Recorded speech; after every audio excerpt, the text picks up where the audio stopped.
Hello friends, आज पढ़ने वाले हम कोनिकल पेंडुलम। अब ये कोनिकल पेंडुलम क्या होता है? तो इसके पहले हमने सिंपल पेंडुलम पढ़ चुके हैं या पता है अपने को कि सिंपल पेंडुलम क्या होता है। तो सिंपल पेंडुलम में क्या होता है कि आप एक ऐसे रिजिड सपोर्ट पकड़ते हैं और उसको एक थ्रेड टाई करते हो ऐसे, और इस थ्रेड को एक हेवी स्पीयर या हेवी मास अटैच करते हैं, और फिर आप इस स्पीयर को यहाँ से ऐसे थोड़ा साइड में डिस्प्लेस कर देते हैं। तो इस स्पीयर को साइड में थोड़ा सा इधर ले लेंगे तो ये स्पीयर इधर आएगा, यानी उसका यह नया पोजीशन बनेगा। अब क्या करेंगे, आप इस पोजीशन से ऐसे पकड़ के लाए हो आपने, इस पोजीशन से इसको रिलीज़ करेंगे। रिलीज़ करेंगे तो ये स्पीयर क्या होगा, ये स्पीयर ऐसे आगे जाएगा, फिर सेंटर पे आएगा, फिर से फॉरवर्ड जाएगा, यानी ऐसे यहाँ तक क्या आएगा वो, फिर यहाँ से वापस अपने जगह पे आएगा और यहाँ से फिर अपने जगह पे आएगा। इन दिस वे वो आगे जाते जाएगा और पीछे आते जाएगा, यानी वो फॉरवर्ड और बैकवर्ड मोशन करते जाएगा ओवर द सेम पाथ, उसी पाथ के ऊपर आगे या पीछे। तो ये यानी जो मोशन है इसको कहते हैं हम oscillatory motion, and this arrangement इसको कहा जाता है सिंपल पेंडुलम। अब यही सिंपल पेंडुलम को यहाँ पे कॉपी करेंगे, यानी क्या करेंगे, यहाँ पे एक रिजिड सपोर्ट लेंगे, ये दिखाया गया है यहाँ पे ऑलरेडी आपको। तो ये रिजिड सपोर्ट लिया गया यहाँ पे, इस रिजिड सपोर्ट से हम क्या करेंगे, एक थ्रेड लेंगे, और ये थ्रेड लिया गया है यहाँ पे, और इस थ्रेड को यहाँ पे हम जैसे यहाँ पे एक स्टोन पकड़ लीजिए या हेवी मास ले लीजिए, तो उस हेवी मास को यहाँ पे अटैच करेंगे। ठीक है, फिर अब मान के चलिए कि यहाँ पे हमने इसे अटैच किया है। अब इसको हम साइड में डिस्प्लेस कर देंगे ऐसे, इसको हम साइड में ऐसे डिस्प्लेस कर दिया। तो डिस्प्लेस कर दिया तो हेवी मास यहाँ से यहाँ तक क्या आ गया, यानी ये हेवी मास यहाँ पे आ गया अभी, तो ये आ गया आपका हेवी मास यहाँ पे, और ये थ्रेड ऐसे आ गया। तो this is a thread of length L, है ना, एक L लेंथ का हमने थ्रेड लिया और उसको एक हेवी मास अटैच कर लिया। अब क्या करना है, अब हम क्या करेंगे, यहाँ से ही इसको ऐसे घुमाएंगे, यानी कैसे, इस स्टोन को अब ये फॉरवर्ड और बैकवर्ड मोशन नहीं देना है, इस स्टोन को हम ऐसे हॉरिजॉन्टल सर्कुलर मोशन में घुमाएंगे। यानी ये अब ये जो स्टोन है, तो आपका स्टोन यानी ऐसे मोशन परफॉर्म करेगा,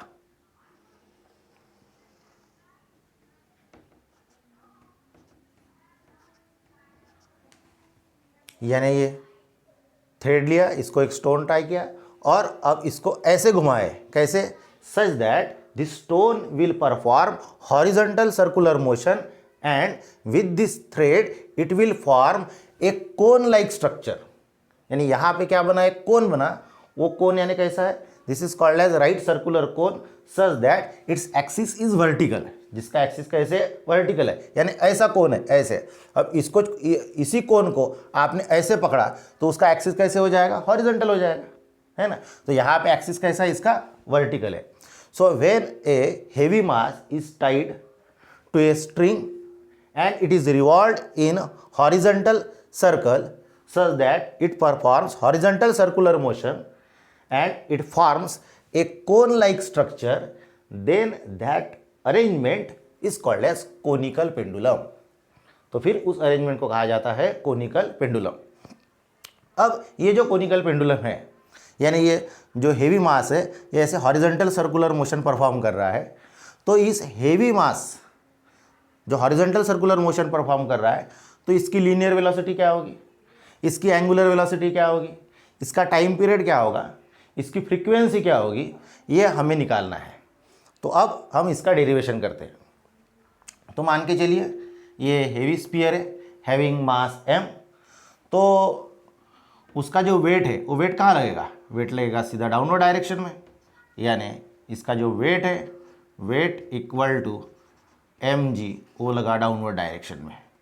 ठीक है, यानी एक फोर्स हो गया जो डाउनवर्ड डायरेक्शन में लग रहा है, फिर दूसरा एक फोर्स लग रहा है, वो क्या है, तो ये हेवी स्पीयर है, it is attached to a string of length L therefore ये धागे में आएगा टेंशन, दैट इज टी, और वो टेंशन टी का डायरेक्शन कहाँ है, तो it is directed towards this rigid support.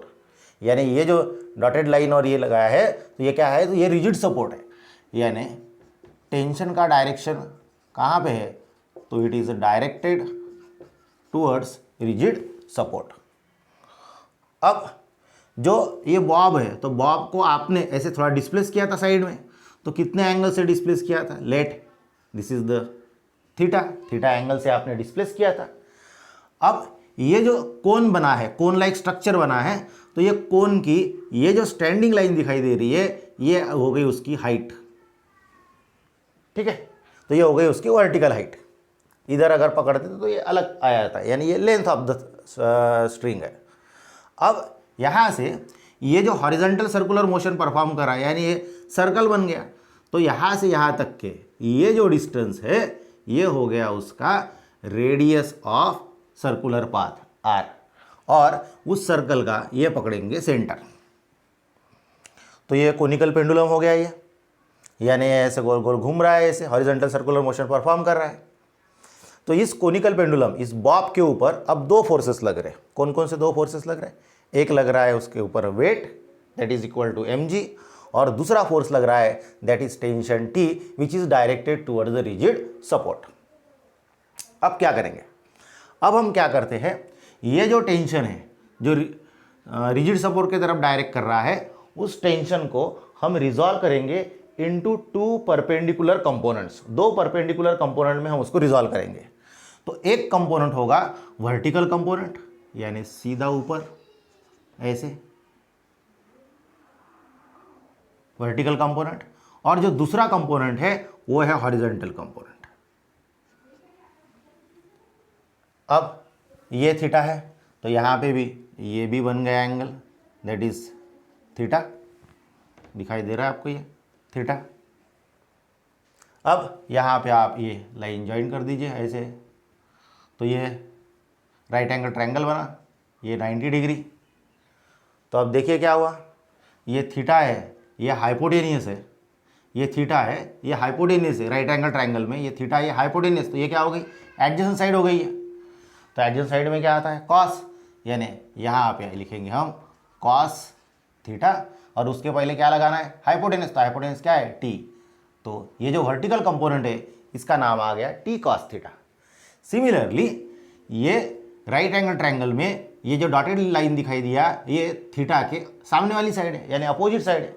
तो अपोजिट में क्या आता है, अपोजिट में आता है साइन, बराबर।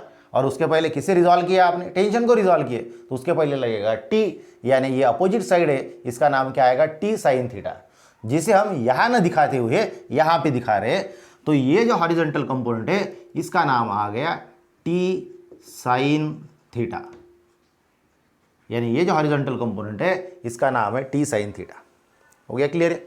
अब देखो क्या हो रहा है, ये जो हेवी स्फीयर है ये क्या कर रहा है, हॉरिजॉन्टल सर्कुलर मोशन परफॉर्म कर रहा है, बराबर। यानी ये हॉरिजॉन्टल सर्कुलर मोशन परफॉर्म कर रहा है। टी यानी टेंशन, टेंशन यानी एक टाइप का फोर्स हो गया। तो ये टेंशन का टी साइन थीटा क्या है, हॉरिजॉन्टल कंपोनेंट है, यानी टी साइन थीटा भी क्या है, एक फोर्स है। फोर्स हॉरिजॉन्टल डायरेक्शन में लग रहा है, और ये फोर्स का डायरेक्शन कहाँ है, फोर्स का डायरेक्शन है toward the centre of the circle, यानी ये जो टी साइन थीटा है ये वाला जो कंपोनेंट है इसका डायरेक्शन है toward the centre of the circle, और जो force toward the centre of the circle रहता है उसको कहते हैं हम सेंट्रीपेटल फोर्स। सो देयरफॉर ये टी साइन थीटा क्या रोल प्ले कर रहा है, ये टी साइन थीटा क्या कर रहा है, ये सर्कुलर मोशन के लिए जो नेसेसरी सेंट्रीपेटल फोर्स चाहिए वो प्रोवाइड कर रहा है। इसीलिए हम इसको लिखेंगे यहाँ पे कि T sine theta is equal to centripetal force, ठीक है। तो T sine theta provides necessary centripetal force and that is mv square by r, यानी v क्या है, तो ये v स्पीड के साथ ये जो बॉब है हॉरिजॉन्टल सर्कुलर मोशन परफॉर्म कर रहा है, यानी मान के चलिए ये इक्वेशन 1 हो गया। फिर देखते हैं दूसरी कंडीशन क्या बनी यहाँ पे। ये जो बॉब है इसका जो वेट है दैट इज mg, इसको किसने बैलेंस करके रखा है, तो इस वेट को ये t cos थीटा, यानी ये जो टेंशन है इसका जो वर्टिकल कंपोनेंट है टी कॉस थीटा उसने बैलेंस करके रखा है। देयरफॉर हम यहाँ पे लिखेंगे दूसरी condition, T cos theta is equal to m g, equation number 2। अब इसके बाद ये कंडीशन हो गई यहाँ से, तो अब हम क्या करेंगे, इसको सॉल्व करेंगे। तो उसके लिए क्या 1/2 अगर लेंगे, क्योंकि अगर स्पीड चाहिए तो ये स्पीड न्यूमरेटर में है ना, तो ये न्यूमरेटर में कब रहेंगी, जब आप 1/2 करेंगे तभी आके भी न्यूमरेटर में रहेगा। इसलिए आप इसको आप 1/2 कर दीजिए, तो देयरफॉर 1/2 करेंगे तो आपको मिलेगा यहाँ पे T sine theta upon T cos theta is equal to mv² by r upon m g. तो क्या होगा यहाँ पे, ये mm गेट कैंसल, ये टी गेट कैंसल, तो क्या बचा साइन बाय कॉस, और साइन बाय कॉस यानी क्या होता है, तो ये होता है tan theta, it is equal to v² by r, मतलब ये डिनोमिनेटर में आर और ये जी ऑलरेडी डिनोमिनेटर में v² बाय आर जी आ गया। सो देयरफॉर ये आर जी को इधर ले लेते, तो देयरफॉर ये आ जाएगा r g tan theta is equal to v² और देयरफॉर v² इक्वल टू क्या मिला आपको, ये आर जी tan थीटा, यानी यहाँ पे आपको एक एक्सप्रेशन मिला v² equal to r g tan theta. अब आप क्या कीजिए, वेरी सिंपल है, अब आप ये v जो है इसको आप रिप्लेस कर सकते हैं या v निकाल लीजिए। तो v इक्वल टू क्या होगा, स्क्वायर रूट ले लेंगे, तो v इक्वल टू मिलेगा आपको root r g tan theta. यही एक्सप्रेशन आपको एंगल ऑफ बैंकिंग में भी मिला था। तो ये हो गई वेलोसिटी ऑफ, किसकी वेलोसिटी हो गई, ये जो बॉब है बॉब की ये वेलोसिटी हो गई, जिस वेलोसिटी के साथ ये Bob horizontal circular motion perform कर रहा है। तो याद रखिए ये कोनिकल पेंडुलम में यहाँ पे ये जो हॉरिजॉन्टल सर्कुलर मोशन है ये यूनिफॉर्म सर्कुलर मोशन है, तो उसमें उसका जो बॉब का जो स्पीड है it is equal to v equal to root r g tan theta. ये हो गया। अब यहाँ पे उसका डेरिवेशन करते आगे का, सिंस v इक्वल टू होता है r इंटू ओमेगा, तो ये जो इक्वेशन है इसमें पुट कर देंगे तो क्या मिलेगा आपको, r omega equal to root r g tan theta. ठीक है, अब आप ये tan थीटा को भी रिप्लेस कर दीजिए, यानी कैसे लिखेंगे, r omega is equal to r g tan theta, यानी क्या होता है, तो it is sine theta upon cos theta. ठीक है, तो अब देखिए क्या करते हैं, तो ये फिर से ये डायग्राम को हम यहाँ पे साइड में ले लेंगे, यानी क्या होगा डायग्राम अगर पकड़ेंगे तो,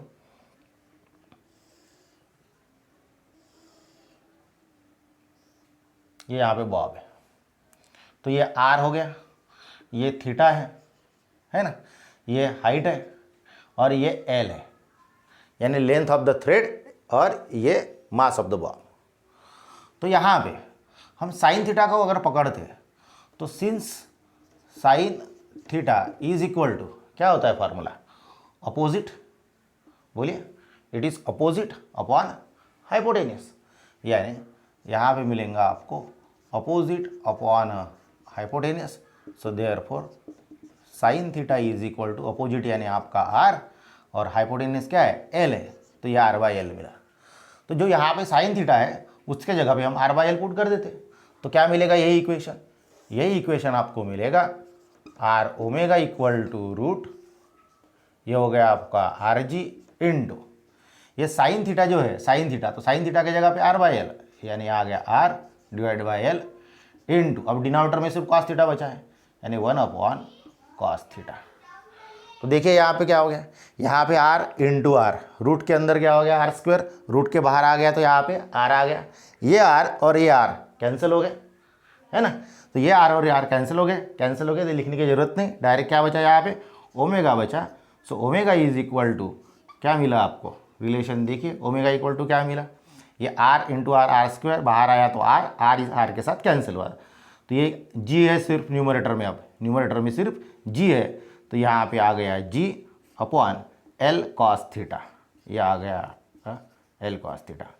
तो अब यहाँ पर आपको क्या मिली, तो यहाँ पे आपको एक एंगुलर जो वेलोसिटी है, वो जो बॉब है, बॉब की जो एंगुलर वेलोसिटी है वो मिली, वो angular velocity omega is equal to क्या मिला रिलेशन, एंगुलर वेलोसिटी का रिलेशन मिला, omega equal to root g by l cos theta, एक रिलेशन हो गया। अब इसको आप पकड़ लीजिए इक्वेशन नंबर 3। अब क्या करेंगे फिर से, अब ये हो गई एंगुलर वेलोसिटी। अब निकालेंगे हम time period of conical pendulum, यानी टाइम पीरियड यानी क्या, तो ये जो बॉब है, यानी ये जो हेवी स्पीयर है, बॉब बोलते हैं उसे, ये जो हेवी स्पीयर है ये एक जो राउंड कंप्लीट कर रहा है, यानी एक सर्कुलर पाथ कंप्लीट कर रहा है, एक सर्कल कंप्लीट कर रहा है, तो उसके लिए उसे कितना समय लगता है, यानी एक राउंड पूरा करने के लिए उसे जो भी समय लगेगा that is called as time period और पीरियोडिक टाइम। सो लेट, यहां पे लिखता हूं मैं, तो लेट टी डैश ले रहा हूं, क्योंकि वो टी पहले ले चुके हैं, टी और ये किसके लिए इस्तेमाल कर चुके हैं लेटर, टेंशन के लिए। तो अभी हम यहां पे टाइम पीरियड लेना है तो टी डैश कर रहा हूं, let T dash is the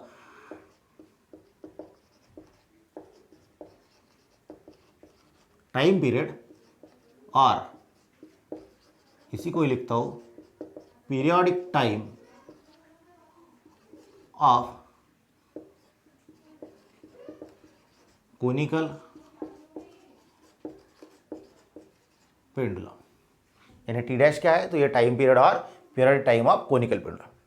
तो ओमेगा को क्या लिखते हैं, है ना, स्टार्टिंग का अपना जो बेसिक था उसमें हम पढ़ चुके हैं कि ओमेगा इक्वल टू क्या होता है, it is 2π/t, but T उस वक्त क्या रहता है, टाइम पीरियड। तो यहाँ पे टाइम पीरियड क्या है, टी डैश है।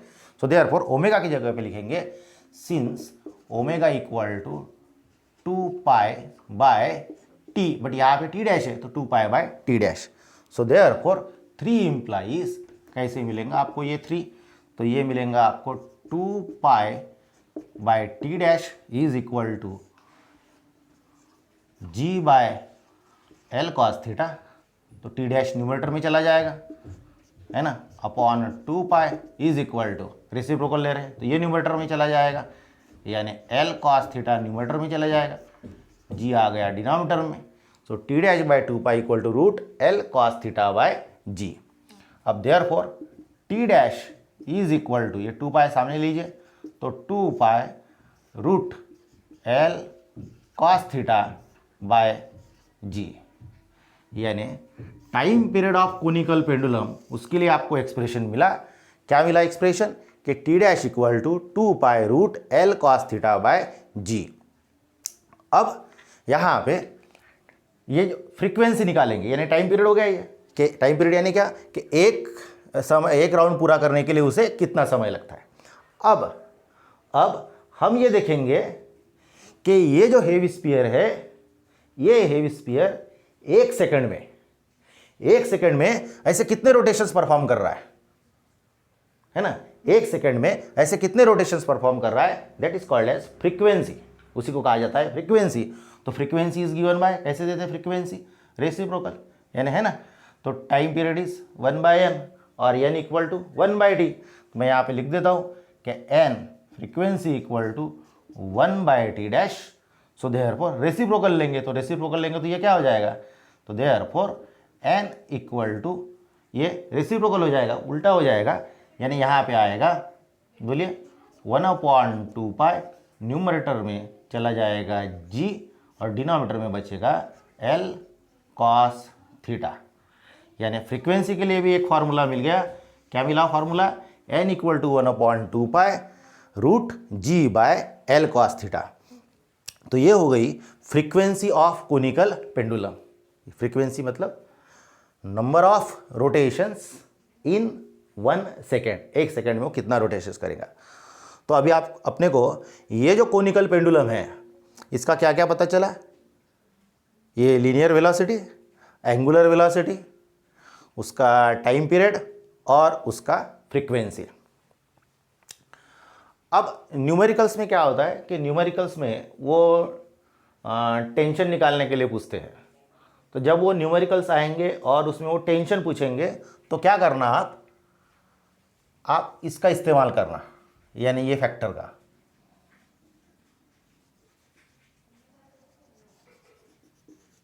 ये यहाँ से लिखे तो ऐसे, यानी क्या कि वर्टिकल कंडीशन के ऊपर क्या पता चल रहा है कि T cos theta equal to n g, और टी यानी क्या है यहाँ पे, टेंशन है ना, this is not time period, tension.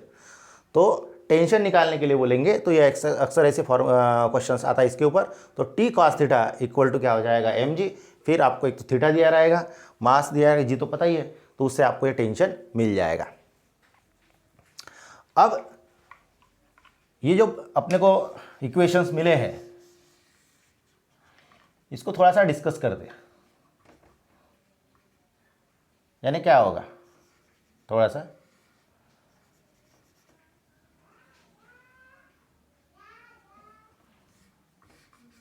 देखिए। स्पीड अगर बढ़ाते जाएंगे आप, स्पीड बढ़ाते जाएंगे तो v अगर बढ़ते जाएगा तो यहाँ पे देखिए क्या क्या क्या पैरामीटर आएंगे। v जब बढ़ेगा, आपने स्पीड बढ़ाती कैसे घुमा रहे हैं ना उसे हॉरिजॉन्टल सर्कुलर, तो जोर जोर से घुमाना चालू कर दिया तो स्पीड बढ़ गई। तो स्पीड बढ़ गई तो क्या होगा, स्पीड बढ़ेगा तो रेडियस ऑफ कर्वेचर बढ़ता जाएगा, और थीटा भी क्या होते जाएगा, ये ऐसे ऐसे आगे जाएंगे, थीटा भी बढ़ते जाएगा। ठीक है, अब थीटा बढ़ेगा तो क्या क्या होते जाएगा, सोचिए। थीटा बढ़ेगा तो ये ऐसे ऐसे आगे जाएंगे, ये यानी ये बॉब ऐसे ऐसे ऐसे निकल जा रहा है, ऐसे निकल जा रहा है। क्या एक स्टेज ऐसे आएगा कि अगर वो स्ट्रिंग, सीधा स्ट्रिंग ऐसे चला गया, यहाँ तक क्या आ गया, मतलब वर्टिकल के मुकाबले ऐसा हो गया, यानी ये जो है था ऐसे स्ट्रिंग, वो ऐसे थीटा बढ़ते गया ऐसे एकदम हॉरिजॉन्टल हो गया। स्ट्रिंग अगर हॉरिजॉन्टल हो गया यहाँ पे तो थीटा 90 हो जाएगा। अगर ऐसा हुआ तो थीटा 90 हुआ तो क्या क्या होगा, देखिए यहाँ पे, what about the time period and what about the frequency. Theta 90 cos 90 zero, तो पूरा जीरो, यानी टाइम पीरियड क्या होगा, जीरो हो जाएगा।